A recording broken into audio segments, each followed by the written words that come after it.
Ignition sequence starts. 6, 5, 4, 3, 2, 1, 0. Liftoff. We have a liftoff.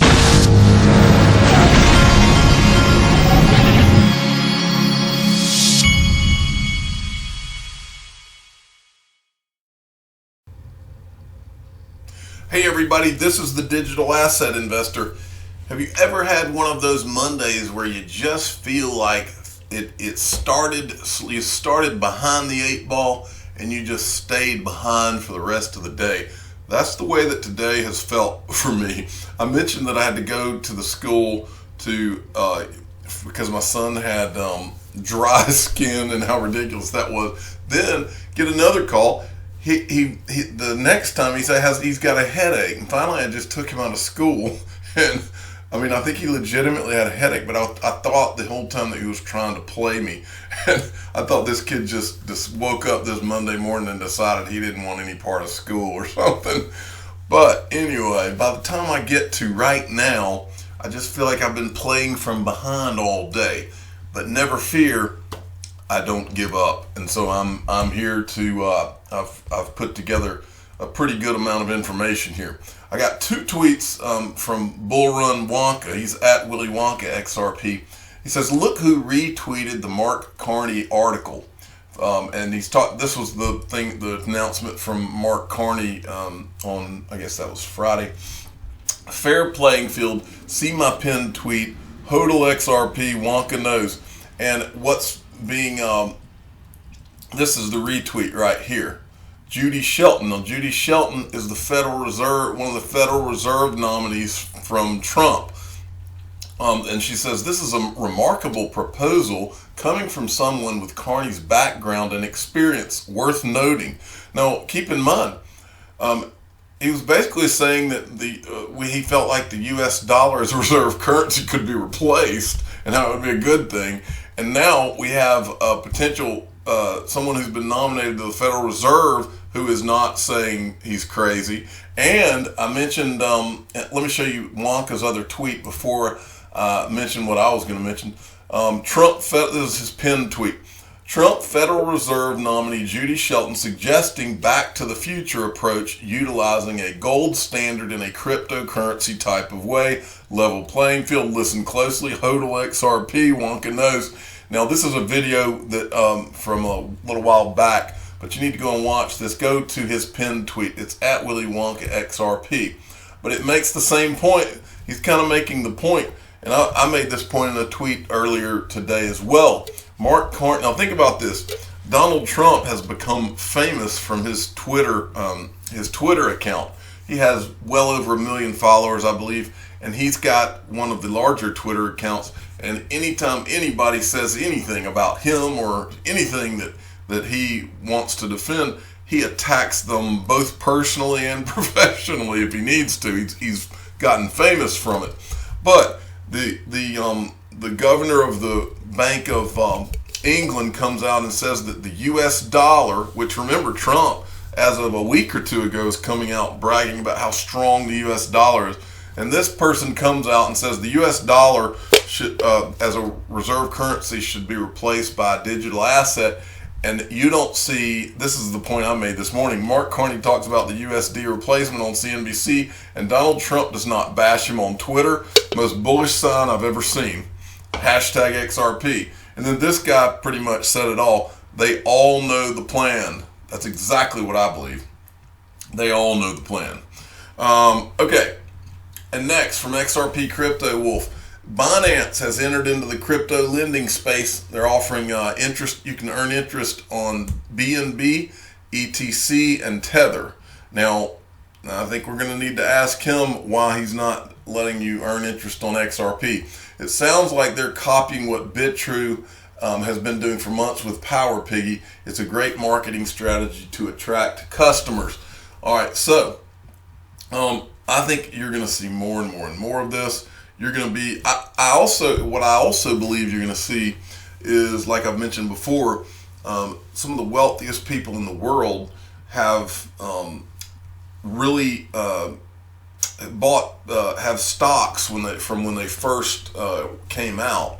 Like a lot of people in Georgia own Coca-Cola stock, and their cost basis is such where they'll never sell that Coca-Cola stock, and so they basically just pledge that asset to and borrow money, and they live on the borrowed money is how it works. So I think you'll see a lot of that with crypto millionaires, and there's going to be a lot of them. Okay, Sergeant Obi-Wan, I'm not going to go deep into this. It kind of speaks for itself. This is about the central bank meeting that the Bank of England guy was at last week. It says crypto takes center stage at the central bank meeting. Of course it's center stage, adapt or die. Exactly, Sergeant Obi-Wan. Michelle Vandenberg sent me this one. This I loved, because have you noticed that Trump seems to... He keeps escalating the trade war, and then you'll see him pull back, and then he'll say, maybe I'll just back off of this a little bit, and then he'll escalate it again. It's almost like he's buying time. Well, I like what this guy says.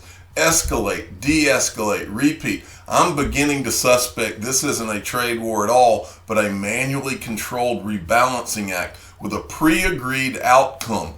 Each nation has to end it with the people's confidence in their leadership on both sides.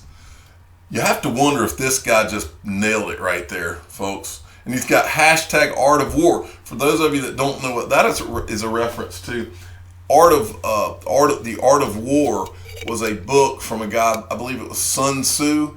It's a very famous book written by a Chinese, I believe he was like a Chinese warrior general or something way back in the day. And he's got a book called The Art of War. And it's basically about how to have war no matter what kind of war you're having, whether it's a business war or a war in an actual battle.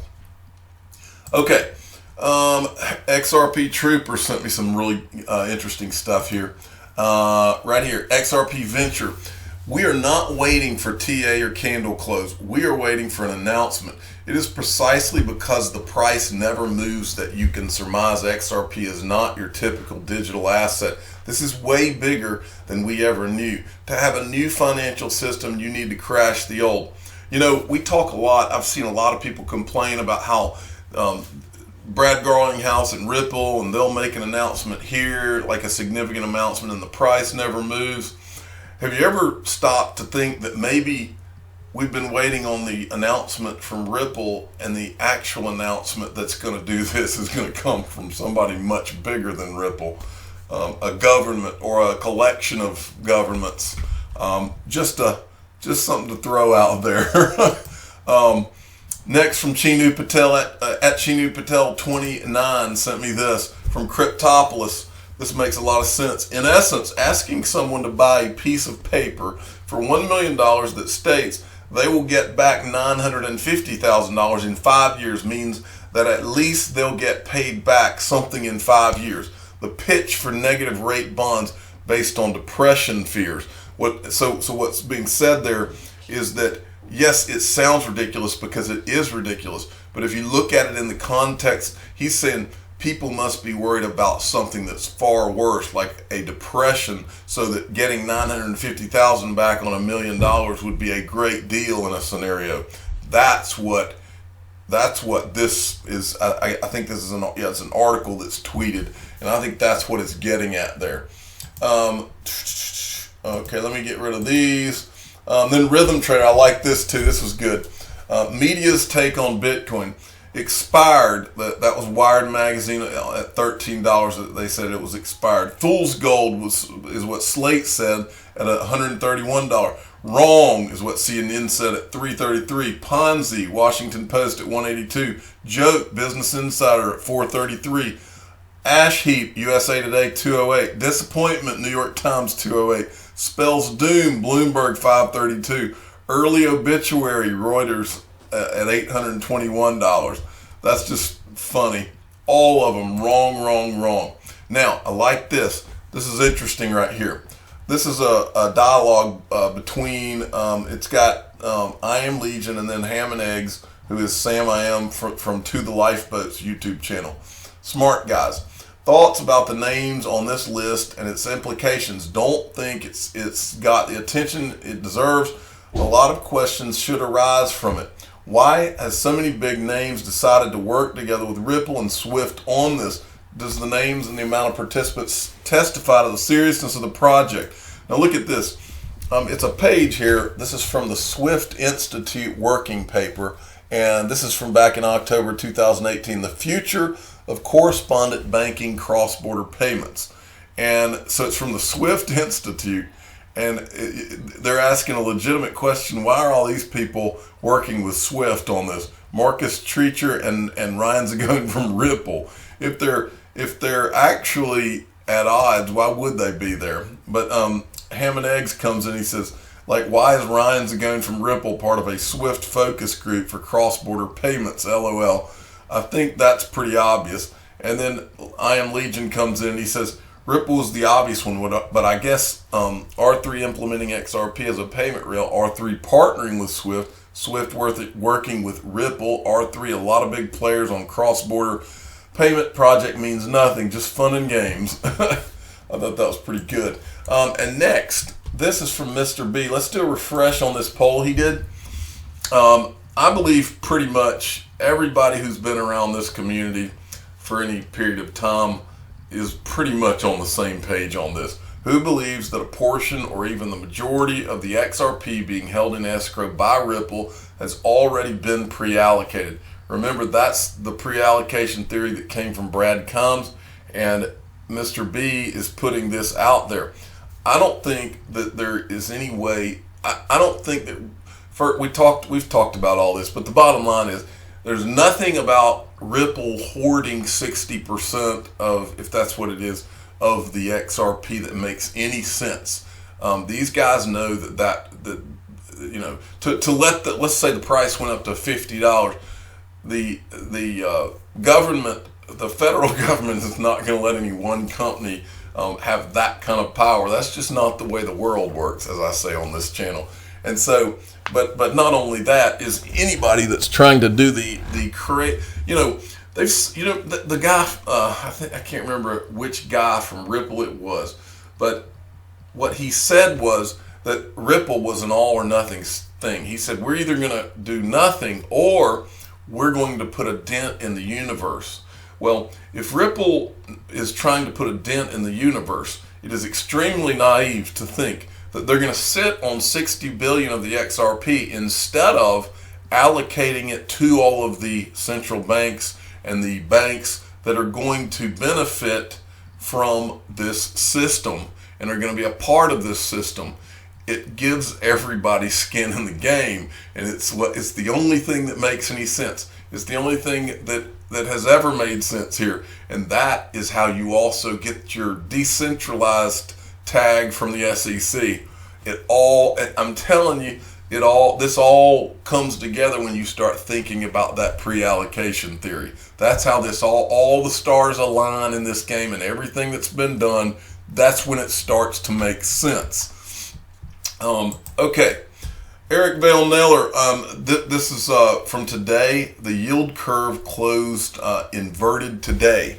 And now it has closed I think it's been inverted like 4 or 5 times over the last 2 or 3 weeks. And they said when it just did it one time, it predicts a recession historically within 8 months at the most after each time that it does it. So strap in, folks. And then this guy's on fire today, Johnny Lawrence. This is the guy I was talking about. He's the guy that I thought he had the same name as the bad guy in the Karate Kid. He put out a really cool graphic this morning, and now he's put out a video. We're all clever girls, XRP community, and it looks like a scene from Jurassic Park, and he's added words in here that it's really a funny thing. You ought to go and watch it. And then finally, our buddy at ECOSSEXRP1 sent me this, and want to live like a king? A Scottish castle in perfect condition is on sale for $9.7 million. And he told me that he was asking me how many dishwashers that I thought I could put in this mansion. And that's a reference to me saying I hate unloading the dishwasher. And so anyway, look at that. So this would be nice for the digital asset investor to have a castle like this and be able to land my helicopter on my landing pad with a big X on it and then go in with my 2 to 7 dishwashers so that I never have to unload a dishwasher again. And then let's do a little bit of dreaming. There's your dining room, and there's your courtyard, and I guess the bad guys can't even get in. It looks pretty cool. Now that I could have a glass of wine there, I would be perfectly happy in my little wine cellar, going down and having a glass of wine. I'm the digital asset investor. I'm not an investment advisor. This is for entertainment purposes only. Please subscribe and hit the like button and tell your friends and family that this is the kind of mansion that the digital asset investor wants. Because remember, I'm in the empire business. Thank you for listening.